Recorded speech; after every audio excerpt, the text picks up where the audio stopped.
Wednesday morning, you know what that means. It's Picayune Wednesday, and in our studio, the editor of the Picayune, Daniel Clifton. Morning, everybody. Welcome back. Oh, no, I'm welcoming myself back. You're welcoming yourself back. That's all right. How you doing? Good, dude. Good. Well, the latest edition of the Picayune is out, available on your doorsteps today. If you're not getting it, we'll tell you at the end of the interview how to pick that up. But let's talk about some of the good stories. Now, we've had it on KBEY News. It's in the Picayune this week, and we've even had her on the show and interviewed her when she was when it was really just kind of an idea she was working on, but looks like a new dog park coming to the area. That's right. It's, Megan Klager pushed it through, got it through on her own. Not on her own. She had support, but the city council approved it. Marble Falls City Council approved the creation of one at West Side Park, and now she's got some money. Now just got to lay it out, make some more money, and build that puppy. Now, I understand that she also has somebody that stepped up that says for every dollar that she raises, they'll match it up to like $7,000. $7,500 matching grant. That's great. Yeah.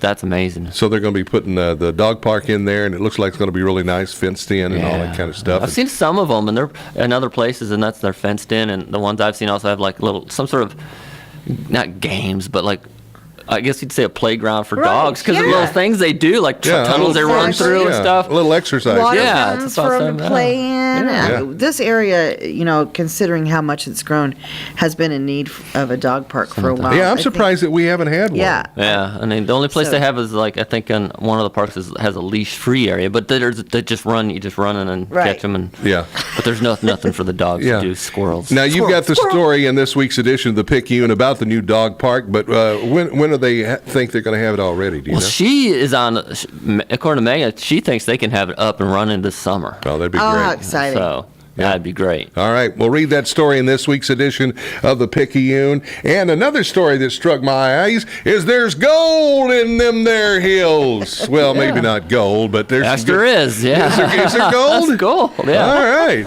Story about gems in the area. Yeah, there's a big gem and mineral show this coming weekend in Fredericksburg, but we talk about the local guys who are involved in it, and the rock hounding, the gem minerals, and I didn't realize that, but there's like more than 260 different gems or minerals in this area in the Highland Lakes up the Atlanta uplift, and it's like the most, almost every kind of mineral or gem that's available, including gold. You can probably find. Now they'll tell you it's not in quantities you're going to make any money at, and they've tried people over the years. I was just fixing to grab my pick out of my purse. There you go. You're going to start a gold rush. Saying something like that. So, but looking back historically, the early Spanish settlers moved up this way because there was silver, and they tried the silver mines, but never petered out. That kind of petered out. That wasn't that much.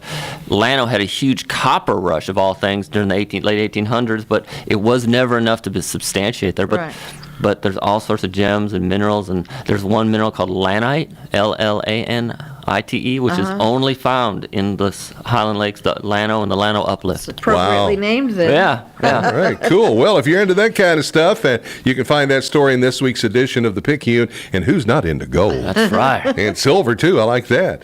And another story, I love the title, Vulture Culture. In this week's edition of the Picayune, we always see those nasty birds on the side of the road. What's this story about? Well, we call them nasty birds, but it's about they do an incredible, important job for the hits, because otherwise there'd be like, carcasses everywhere on the side of the roads. But Blanco State Park is doing a little. She did the naturalists or park interpreters. She'd see these birds, and you always overlook them. There's just as vultures, but then they're really interesting, and they do a great job. So she's giving a program this weekend at the state park to talk about vultures and kind of give them a little better publicity. They need a better press agent, don't they? Bad rap. They really do. Yeah, they need somebody to spin that. That's right. It's hard. It's hard to spin the story about the vulture. Yeah. But they're going to do the best they can. So check that out in this week's edition of the Picayune.